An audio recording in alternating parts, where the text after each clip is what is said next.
Howdy mates, good afternoon. Here's a video part 2 for today. So I'm over at the Don Pedro Island State Park right now. It's actually my first time visiting this particular preserve, actually. So, of course I brought out the good old kayak today. And as you can see, we're not quite at the ocean yet. We're almost there. You figure you go past those line of mangroves, you go over a little bit of beachscape, and then there's the ocean.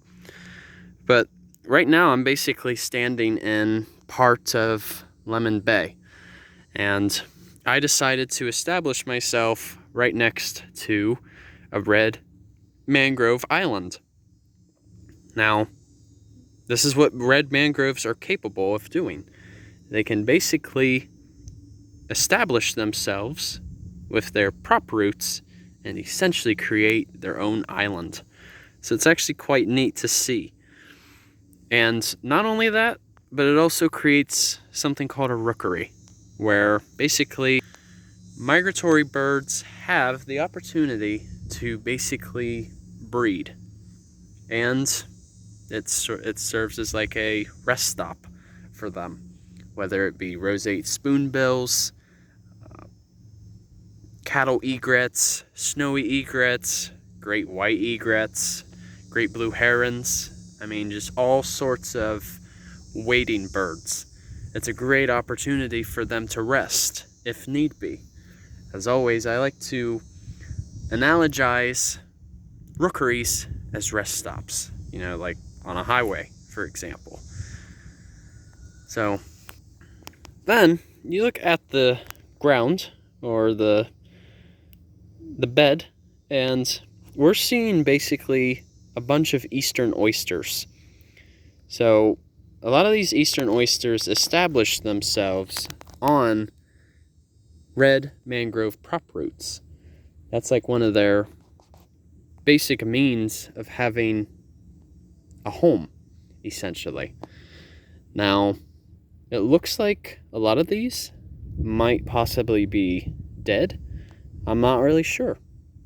It could be a combination of currently living and dead oysters.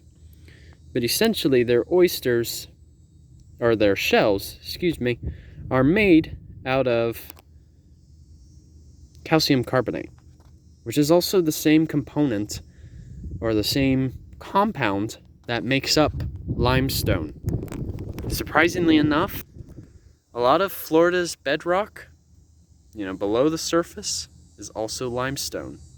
Same ordeal as that's of my home state of Ohio. However, though, in Florida, you're seeing it in a different stage. You know? So think of it this way. Basically, the same thing happened to Ohio, for instance, millions of years ago. So it's quite remarkable how the earth is ever so changing. Got a little anchor right there. That's keeping my kayak from drifting. You always got to have an anchor, especially when you have a kayak with you. It's a smart thing to do. Now, I think for next time, this was kind of a stupid idea. I did not bring water shoes because I really didn't expect to be facing this. But I noticed right down here, this gastropod. See that? Right there? See a little bit of that orange? This is actually a horse conch. That is a type of gastropod. And horse conchs are actually recognized as being the second largest conch in the world. Behind, I believe it's like a type of snail that's found in a separate part of the world. So the horse conch is actually the state shell of Florida. And honestly, like, the horse conch shell can grow quite large. I've seen some that have been up to 14 inches long. I mean, it's amazing. And like, the shell grows with the body as well.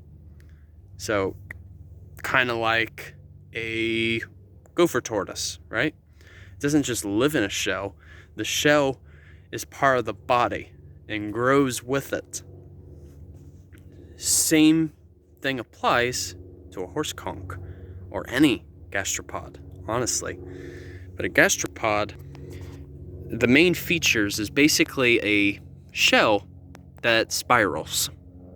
You know, I could even mention a bit about the Fibonacci sequence, but I'm going to delve more into that in a separate video. But the Fibonacci sequence is basically a mathematical pattern which follows 1, 1, 3, 5, 8, and it keeps going. And it always follows that spiral pattern. And what's quite amazing too, a lot of our Native Americans were well aware of the Fibonacci sequence. They used that factor when they created their mounds. So I'm sure even the Calusa and the Seminoles were well aware of it too.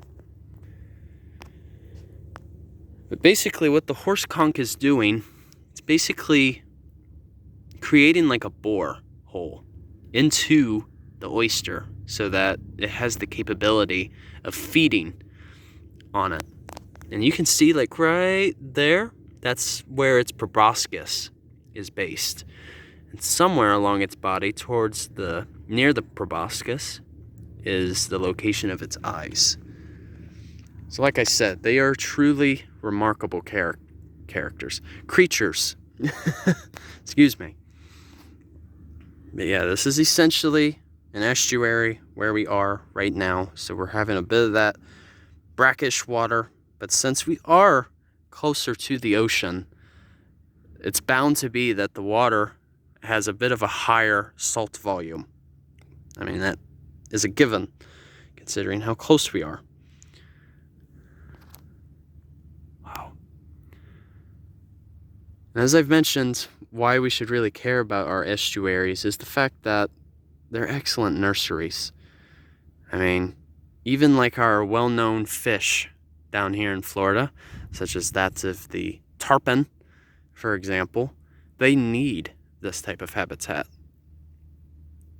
And what's neat about tarpons in general is essentially they're quite unique. So like, whereas most fish develop here, whoops, felt something on my feet, develop here, tarpons actually lay their eggs out in the ocean, and then they'll make their way back into the estuary. So in a sense, they're kind of like salmon. But of course, in a totally different area of the world. So, alright you guys, I think I'm going to get back in the kayak pretty soon because my feet are starting to get really uncomfortable. So, I hope you guys enjoyed this little snippet, in terms of talking a little bit about oysters, horse conchs, and some of the value of estuaries. So, alright you guys, take care, enjoy your Wednesday, and Journey on a Journey is outwards. Take care folks, see ya.